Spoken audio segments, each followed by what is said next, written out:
Welcome to all of the panelists and all the participants. Thank you. Your first test of negotiating your way over to this panel passed. Success. Thank you very much. So I'm just going to let the panelists introduce themselves, give a short description of themselves and their role in open educational resources, and then we'll start our conversation. So Dylan, if I can ask you to go first. Sure. Good morning, everyone. I'm Dylan Woodcock. I'm on the Open Education team here at Campus Manitoba.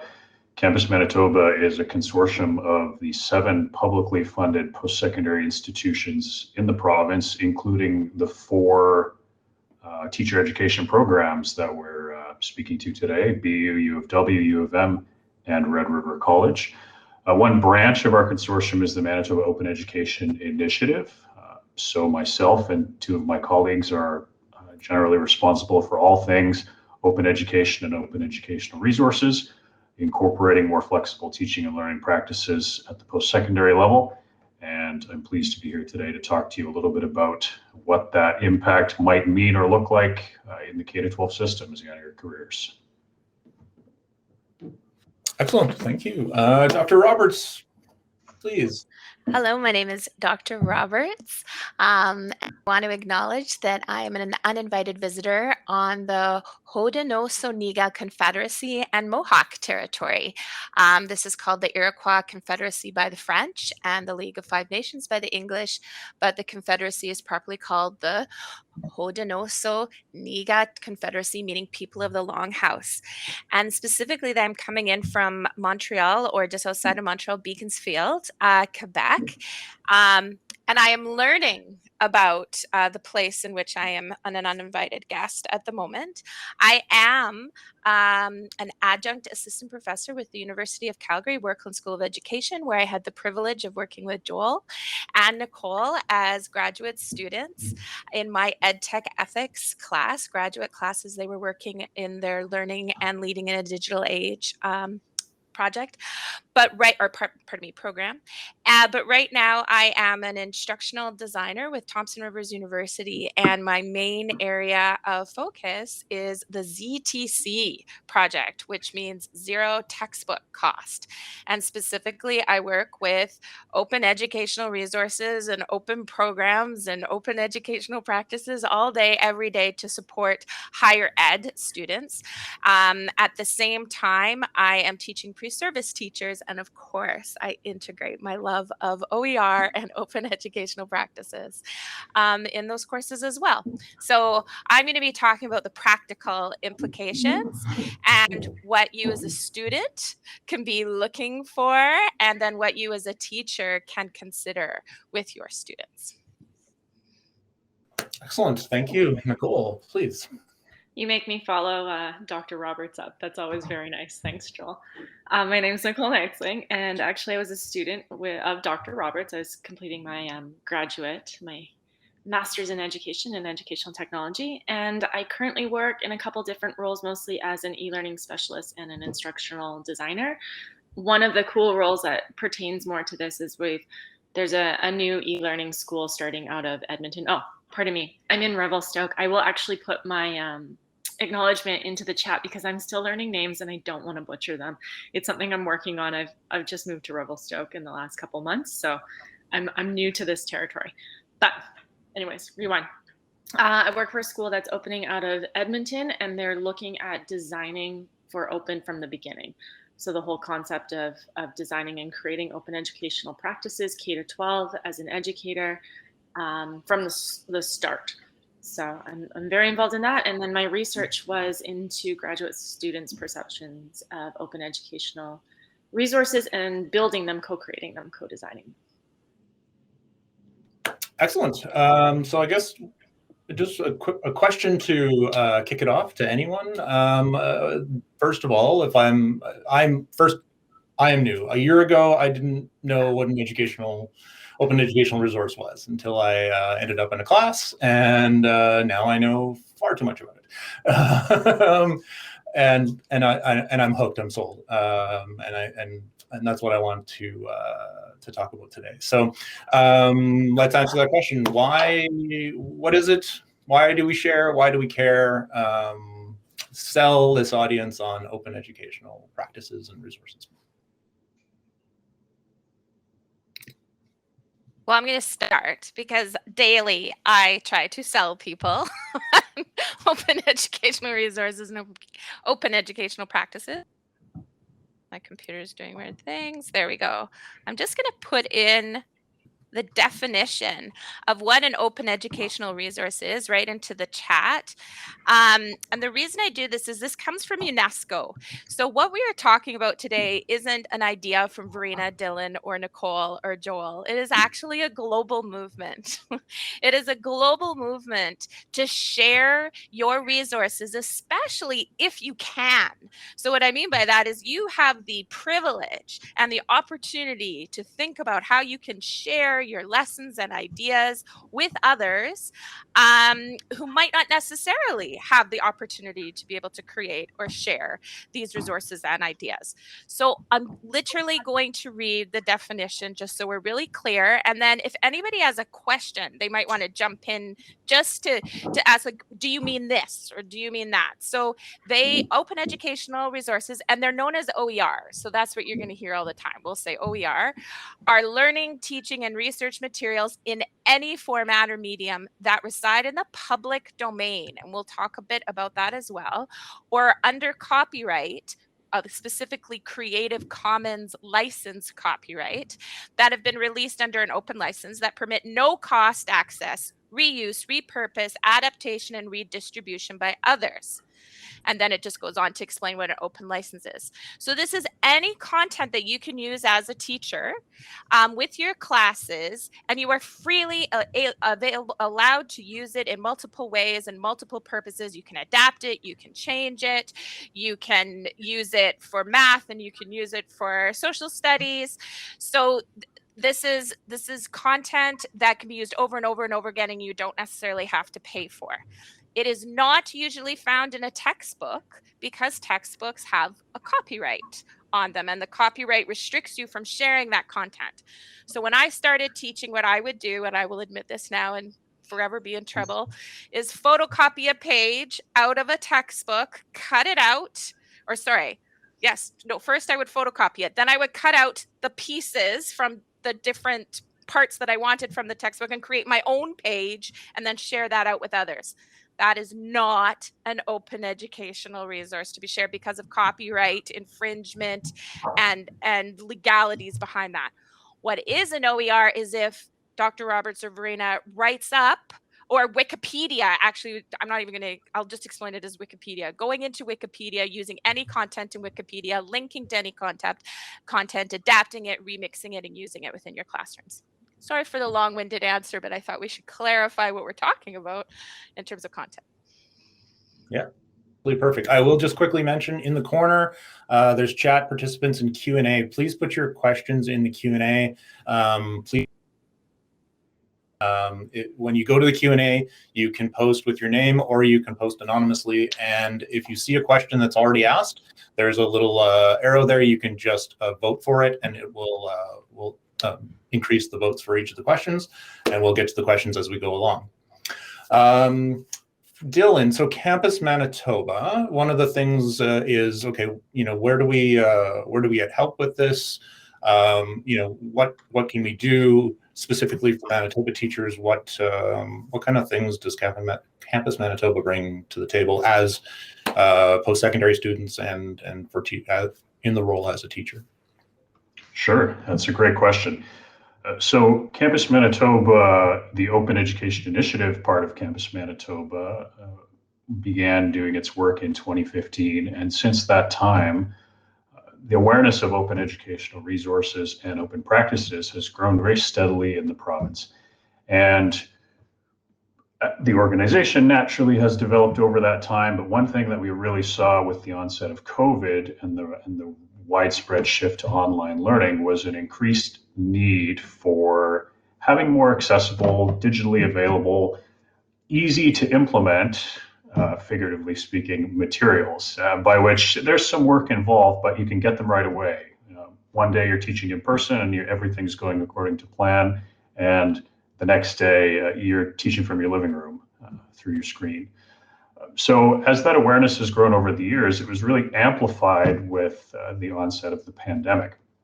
So our response over the years has been started with seed sowing and just getting people generally aware of what open educational resources are. And I'm glad that Dr. Roberts gave that definition so that if you're new to the concept, you can start thinking about it. Nowadays, we continue that seed sowing, but we also support people across levels of education who want to get elbow deep with a resource and remix, reuse, revitalize to suit their teaching and learning needs and fit it into their classroom, fit it into their learning management system like Moodle, D2L, this kind of thing that you'd be familiar with, and really make it work to create richer learning experiences. So right from talking for the first time about what OERs are, all the way up to collaborating on an OER creation, which we just had happen this week, actually. It was released for the first time. We're really here for any and all things open education. And while I mentioned in my introduction, we primarily work with the higher education system, we're more than willing to answer questions you might have if you want to integrate these practices into your K-12 classrooms or in your student teaching placements. I'll drop some links for you in the chat. You can see here our main organizational page. You can see here the Open Education Initiative page. And you can see here the resource that I mentioned, which is the first widespread collaboration in Manitoba, resource geared towards indigenization at the post-secondary level for your information. All right, awesome. We also have put together, based on things that we've been given from all the panelists and some of the resources that we have available already, a Padlet that we'll be sharing as well, right there. Thank you, Anthony. And so after this is over later, you can click on that, and there is a huge amount of information in there. So no lack of resources in open educational resources. So that's there for you as well. So Nicole, and I guess Dr. Roberts, what creating? What are the benefits for the creator in the creation? And this is where I'm going to chime in a little bit too, because of our project in the class, we actually created it, and I think that's really what got me hooked was, and I found personally a very different respect for that copyright issue, becoming an author, becoming someone who created something, having some ownership.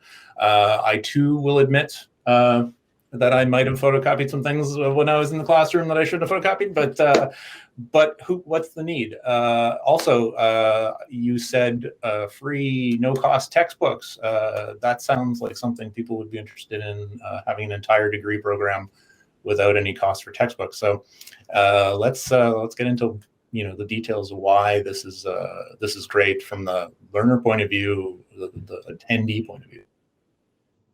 Do you want me to go first, Dr. Roberts? Yeah, okay. I have kind of two perspectives to look at it from. One, as a K-12 teacher, I remember spending eons and huge amounts of time creating, only for it to then go and kind of sit in my Google Drive and rot. And so it's been a lot of time developing courses and getting really excited and be like, yeah, especially when we flipped to online and remote teaching, I was like, yeah, I got this really cool interactive Google slide deck that like this year has just sat there collecting dust.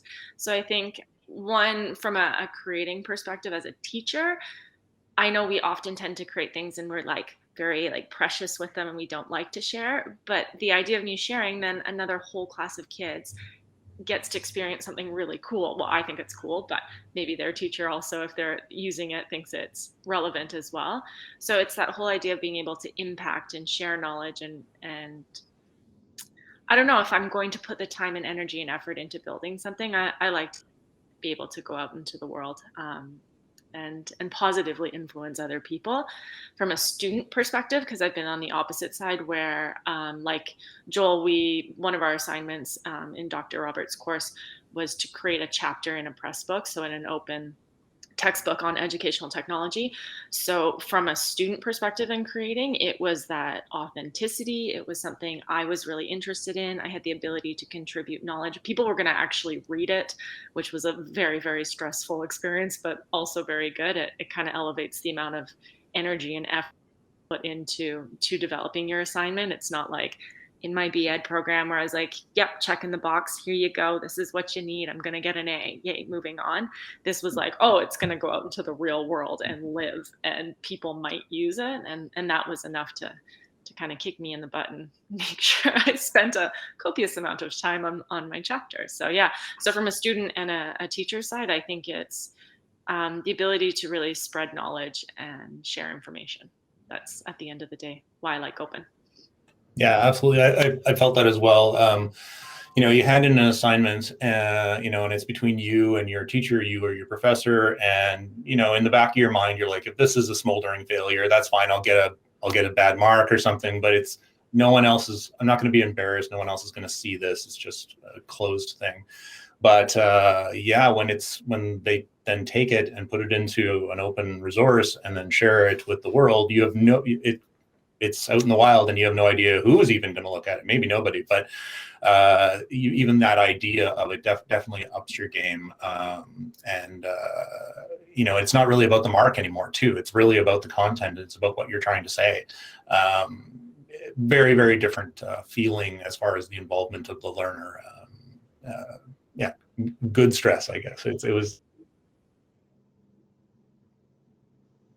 I was just going to say though, but when you're like the real reason I think I got involved with open educational resources from the beginning was from the practice point of view that we're talking about, that I just never understood why as teachers we wouldn't share our resources, especially because as a new teacher, and this is what I'm going to get at, nothing is more humbling or scary when you feel like you don't have the content or resources to share with your students. What you do learn eventually as you become a more experienced teacher is you don't necessarily need all that content and resources, but they are that safety net really in those first few years to really help you with your expertise and understanding of how to find the content that meets those course learning outcomes. And so that's what open educational resources provide, because I remember when I was a teacher, again, I'm dating myself, the problem was who had the binder, who had the power of the binder. And I'd look to the teachers who had been there 20 years before, and they had a binder of resources, and I didn't have that binder. And it was their power. They had power and control whether they're going to share that binder with me. And so then I had to develop relationships with them. Not that that's a bad thing. I don't think any of this was bad. But the point is, from an inclusivity, equity, and diversity point of view, no one should have that power over someone else, especially when you're a first-year teacher and you have enough on your plate. So the real reason open educational resources are great for first and second-year teachers or new teachers is because they give you some power back. They give you a way to build confidence. And that's why you should really go check out. I'm feeling like I'm like on one of those shopping channels right now, Joel, but you really should go check out that link that Anthony has created. It might be a little overwhelming because there's so many of them, but maybe you could put some in here and we could talk about it.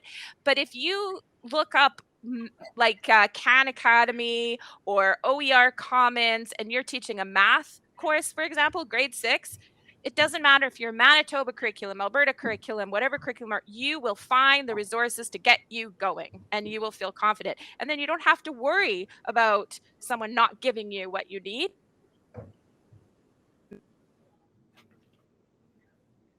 Well, talking more about students creating their content. I think we get there eventually. But when we first start, I think it's really important. Like Dylan, what you just shared, that indigenization of our curriculum and thinking about how we can indigenize our curriculum is such an important resource because it's for those. Well, it's for all of us, actually. It's not just for new teachers. I will be looking at it as well. But it gives you the resources to build confidence so that you're not alone. And you don't have to ask someone else. You can do it in your own time, in your own space. So I deeply appreciate that those resources are out there. And I'll add to that too. I mean, with OERs being so iterative, they're 99.9% of the time going to be something that was resting on a foundation of collaboration. And I don't want to use the word openness because it's a bad pun, but an honest collaboration whereby people can combine their skills and knowledge and produce something to meet current realities. And Dr. Roberts mentioned that binder. And I started my career in K to 12 before moving into adult literacy. And then I taught for the military. So things were gradually getting more and more constricted in terms of the curricular structure I was working in. I knew nothing about open at the time, but it would have been very, very helpful to diversify my educational practice when I was dealing with a very rigid way of having things set up.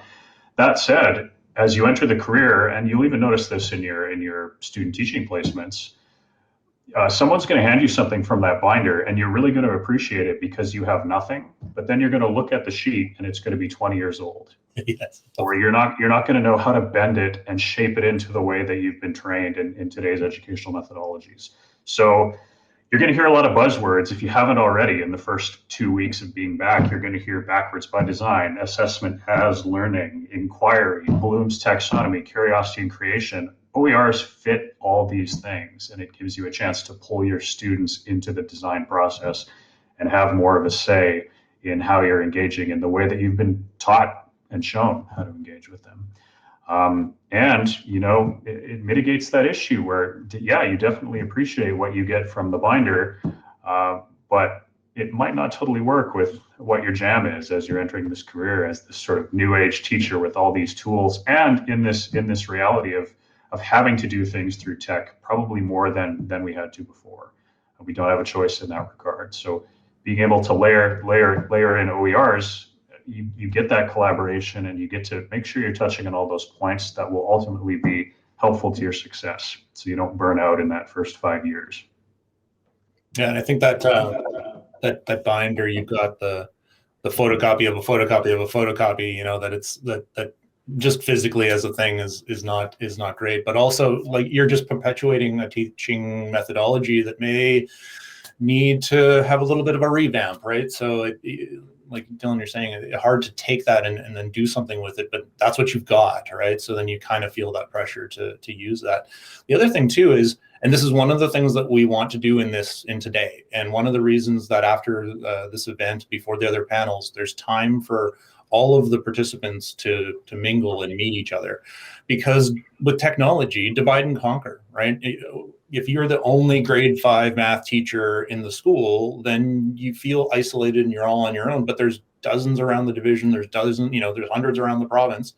If you've got that, if you are building your own network of people, you can create content. You can take your course and say, you do these 5 videos and I'll do these 5 videos, and then we'll swap, and then you just cut the work in half, right? Like, these are things that we didn't really have the option of. You're in your classroom, you're in your school, you're in your division, but very rarely do we reach out beyond that, or hadn't traditionally. So we really have to, and that's risky, and that's a social thing, and we have to do that. But it's allowing our technology is allowing that to happen, and these open supports that completely, because you're creating, and like Nicole said, it's not just going in a drawer, it's not just going in a Google Drive. It's out there, and it can be used and reused and repurposed. So your work is valued multiplied. The other thing that I wanted to bring up is the inclusivity factor. I bring that up because I'm just wondering, from our group, who remembers seeing themselves in a textbook when they were little, like in whatever subject area, like English or math? Either they saw them or I saw it to them. Who remembers like feeling like they're part of the content? Do we have anybody in the chat who remembers that?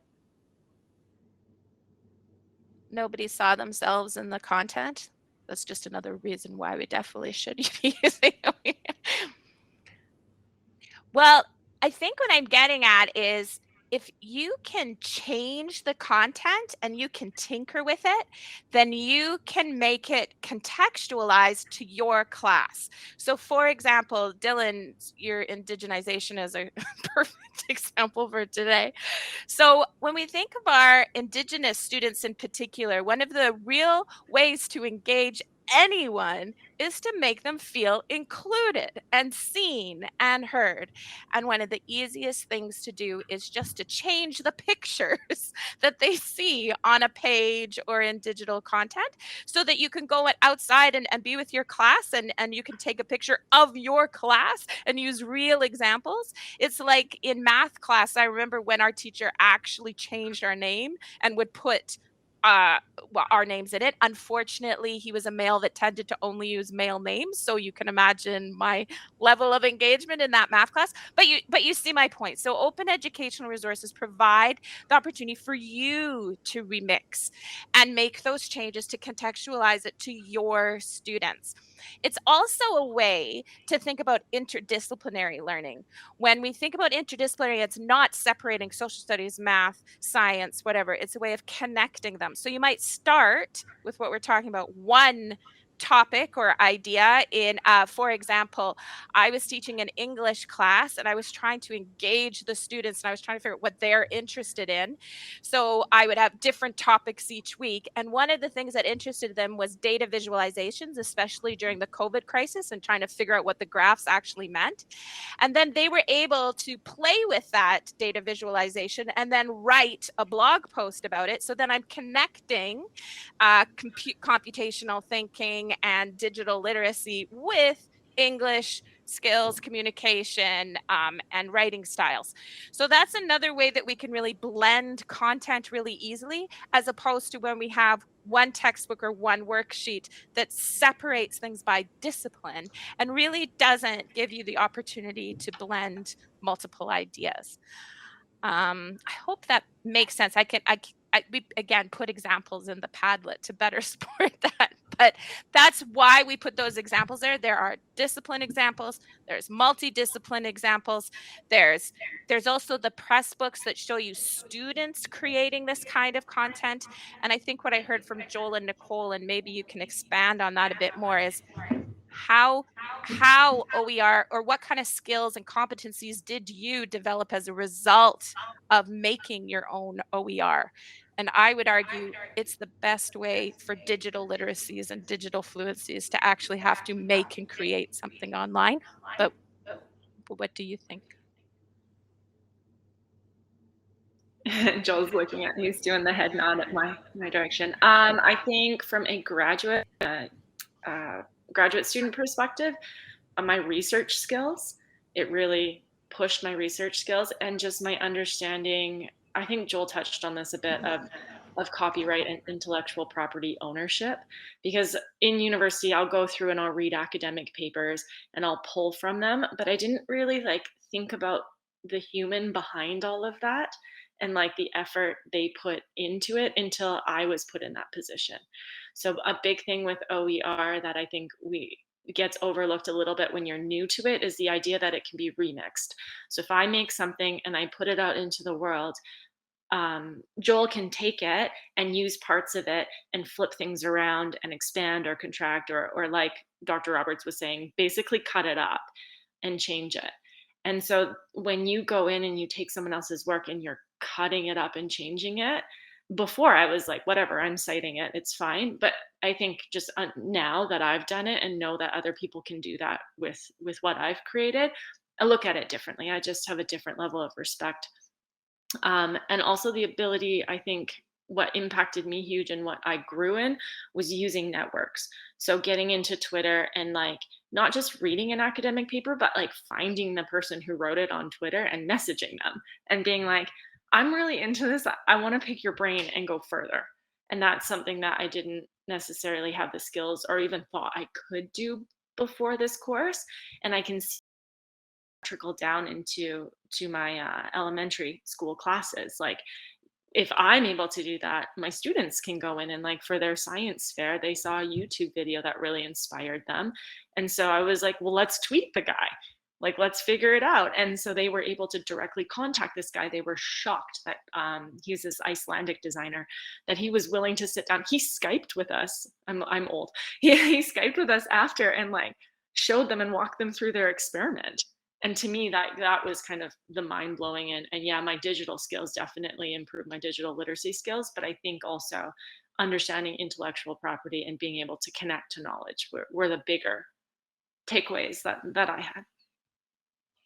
Yeah, and I think that's the thing. OER is not a little box of its own. It's a way of thinking, and this is one of the best messages at the pre-service teacher, because if you haven't already got that binder, that stuff, you can start thinking that way, designing that way right from the beginning.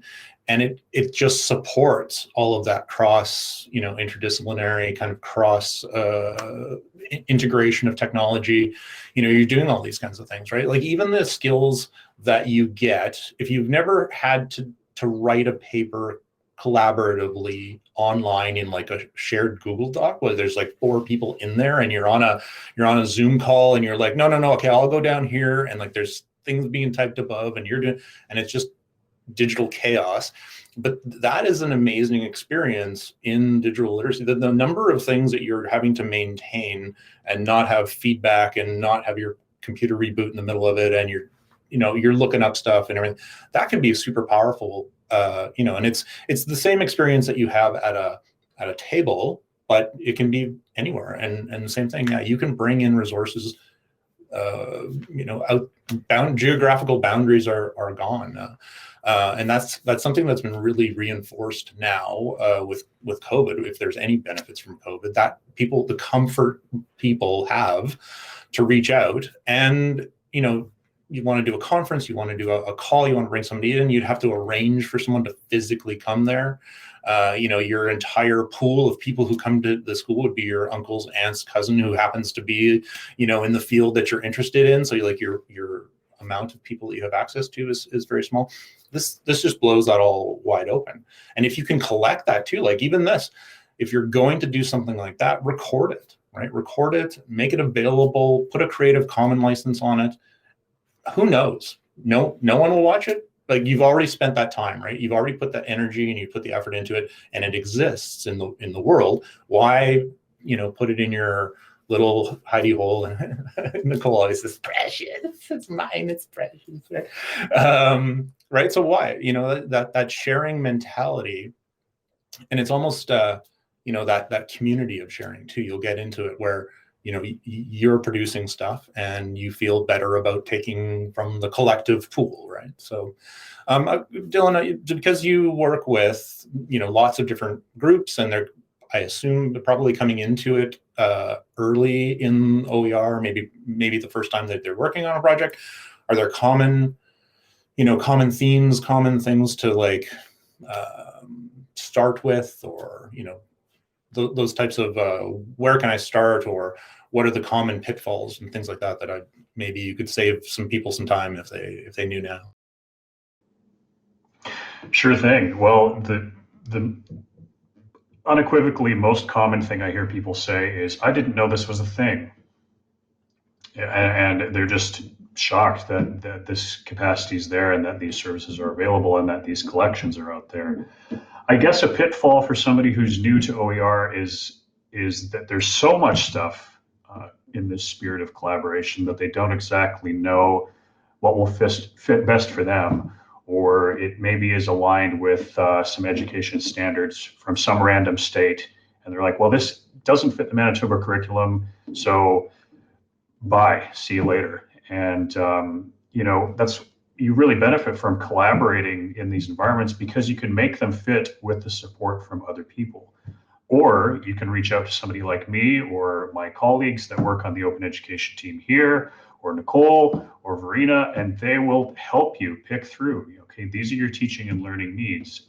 This is maybe something that is already a fit for you. Don't feel overwhelmed with the 5,000 other things.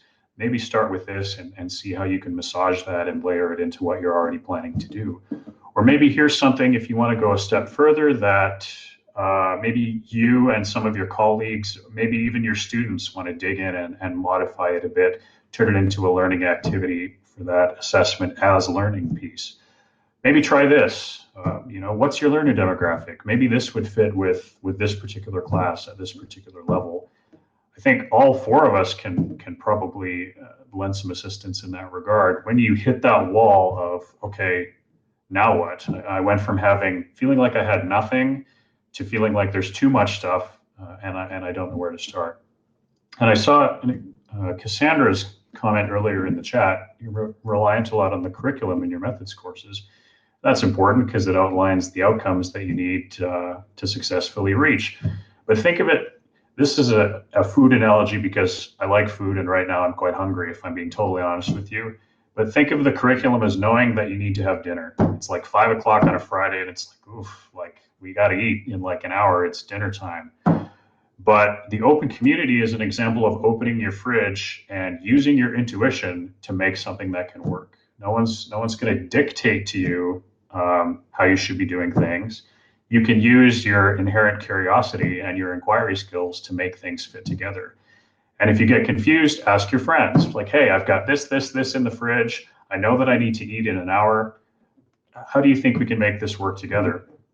And that's maybe a good way to look at engaging in open practices. Is you can really rely on other people to help you with those inquiry things. And that's what teaching learning is nowadays. It's less didactic. You're not just going to say, do this, do this, do this, outcomes, check, check, check.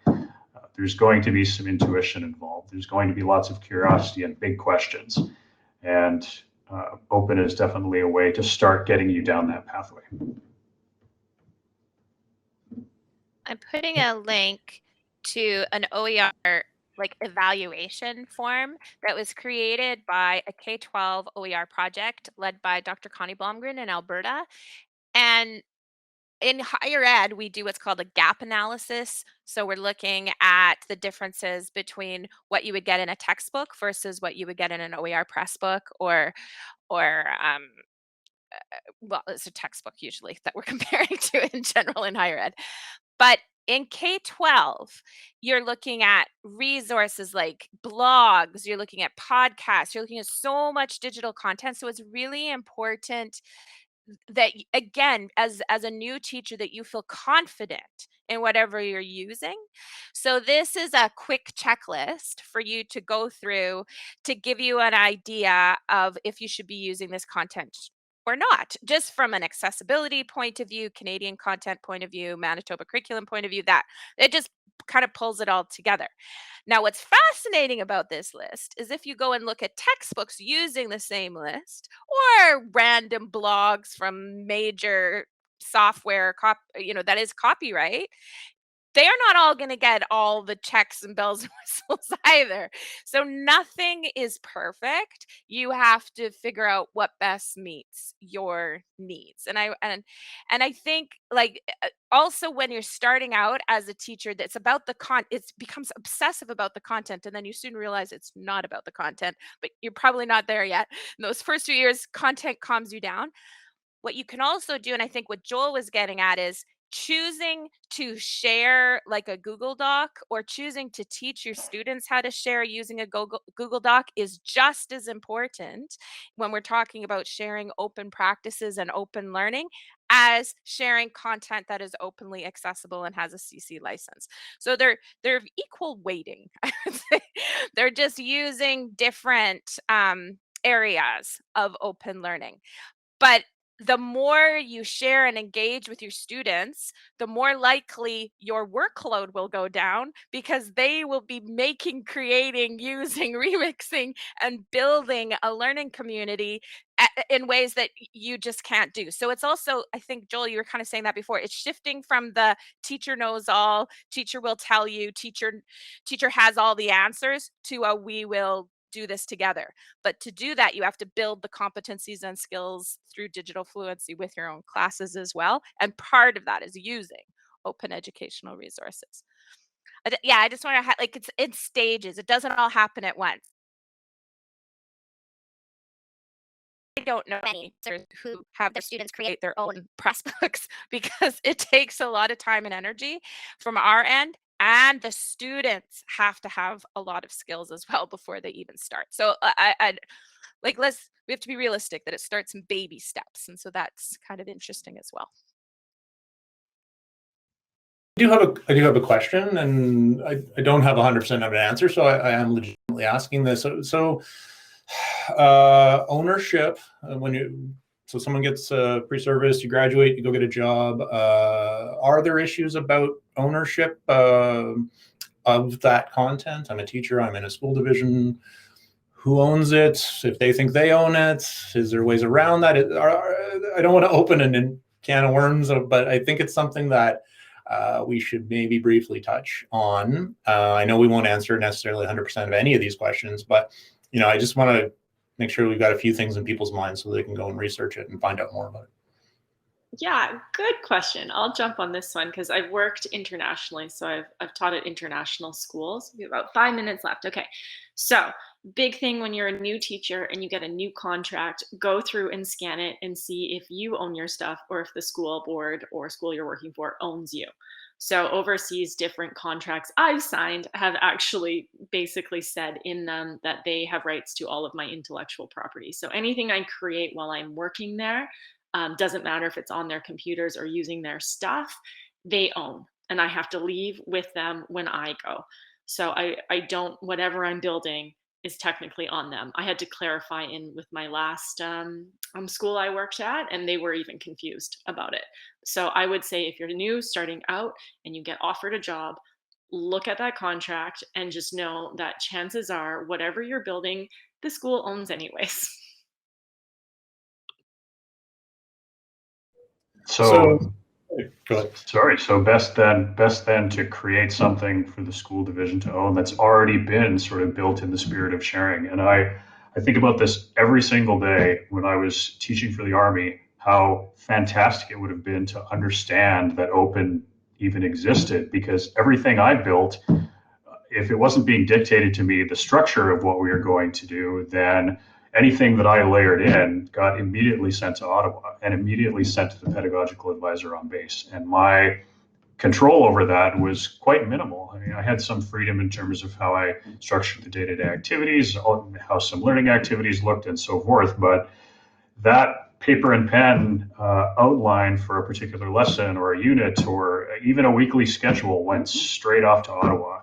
And I had a lot of hesitancy, a lot of discomfort about, okay, I'm putting my professional weight behind this work, and then it's gone. It's off somewhere. Somebody's going to look at it 2-3 provinces over, and who knows, its impact after today. Who knows where it's going to end up? And if I had been able to exist in an environment of open practice, I probably would have felt a lot more comfortable, because that's the whole point. There's nothing for me to possessively retain. As we mentioned before, it's kind of like mine. You put it in your little hidey hole, but open mitigates that, and I would have felt a lot more comfortable, and I probably wouldn't have lost all my hair in the process, if I'm being honest with you. So definitely something to think about in that regard too. And I think, to be fair to the organizations, that having that conversation, like Nicole said, coming in and saying, hey, what are your restrictions or whatever on me? Oh, well, I don't know. And they go look it up, and you actually find out that there's some kind of blanket copyright thing. That might just be a legacy thing, right? So maybe the organization would look at it and could educate themselves and learn that, oh, well, we would actually probably benefit more if we weren't so restrictive. Maybe we would think about loosening, changing, removing this kind of clause in you and release you to share, because there's more coming back than that would go out. So it may just be a legacy thing, but it's something I just wanted to make sure that we had a little bit of an intro into that, so people were aware of it. I mean, there's lots you have to think about when it comes to copyright, intellectual property. Some things will be covered, some won't. So it's something that definitely is something you have to think about. But if you can get that off, or if you are using something already that is open, then it can fuel and bring all of this together. And again, with the digital access to things, Wikipedia all by itself, those types of resources contribute to it, right? Have the kids writing or editing a page, those types of activities are living kind of outside of your school and your division anyways. So. Last minute, we got about 2 minutes. Any last kind of points? Any really things you want to leave with people? We don't have any questions. So anything that you want them to take with them before we?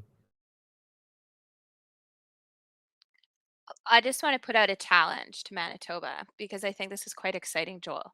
You as a province have a unique opportunity with coming together with all the districts to possibly design for sharing content from the beginning in ways that other provinces just don't have at this point of time.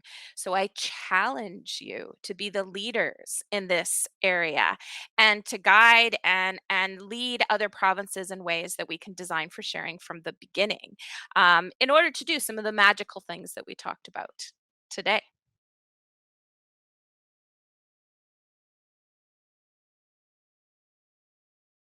Nicole, Dylan, any final thoughts? What you just put in the chat, what is your resource collection? Where do you get more better? We can put some links in. I know Dr. Roberts has a K-12 OER resource list. The Padlet's there. I've created one that's more Alberta specific, but we can definitely share those out. I would say go to Twitter, get involved in Twitter, start asking questions, follow people, ask people to share. And then what else? You had one more question in there.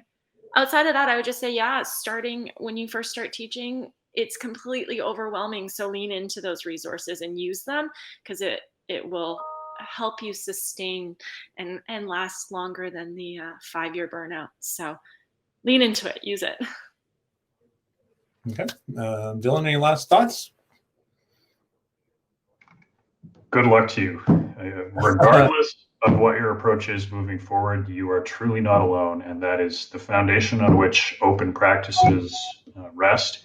And I think that's the foundation on which success in that first 5 years ultimately rests, and beyond for that matter. So just trust that we're here to help you. Your friends and colleagues are here to help you. And as we navigate these uncertain times together, I'm sure that you'll be much stronger moving forward if you start to embrace these more flexible pathways. So truly, I wish you well and good luck. Awesome. We knew that this was going to happen. We could talk for 6 more hours about this and still not cover everything. This was to wet your whistle and get you to say, you don't have to say, I've never heard of that before. Now you've heard of it. So check it out, find out these things. Thank you to everyone on the panelist, Dylan, Dr. Roberts, Nicole, thank you so much for joining us. You will be around. The next thing we're going to do before the 3rd and 4th panel is there's a networking time, so you can move from table to table on your own. And please hunt people down. There is a table specifically for Campus Manitoba, so if you want to go talk to Dylan.